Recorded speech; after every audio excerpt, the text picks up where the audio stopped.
రాజ్యాంగపరమైనటువంటి అంశాలు ఏదైనా లోపం ఉండి అంటే రాజ్యాంగంలో ఇలాంటి అంశం మీదన ఇట్లాంటి తీర్పని రాయకపోయినా, లేదంటే గనక ఆహ్, ఆల్రెడీ చట్టపరమైనటువంటి వాటిట్లో గతంలో రాజ్యాంగం లేదా చట్టాలు తయారు చేసిన సందర్భంలో లేనటువంటి పరిణామాలు ఇప్పుడు వ్యాప్తి చెందుతున్న అట్లాంటి వాటిటి పరిష్కారానికి తమ చేతుల్లోకి తీసుకుంటూ సుప్రీంకోర్టు గతంలో స్టార్ట్ చేసినటువంటి వ్యవస్థే పిఐఎల్.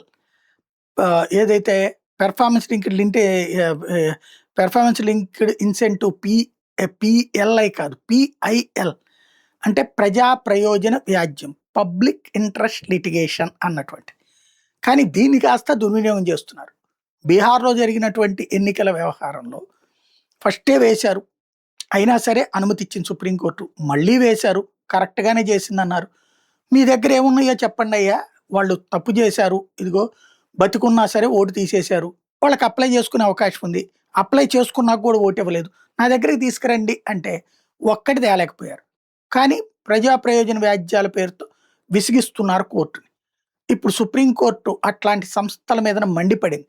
ఎవరైతే అట్లాంటి పిటిషన్ ఏస్తున్నారో వాళ్ళ మీద భారీ పెనాల్టీలు వేయడం ద్వారా తప్పుడు పనులు చేయకుండా ఆదేశాలు ఇస్తామని తేల్చి చెప్పారు ఏకంగా జస్టిస్ సూర్యకాంత్, చీఫ్ జస్టిస్.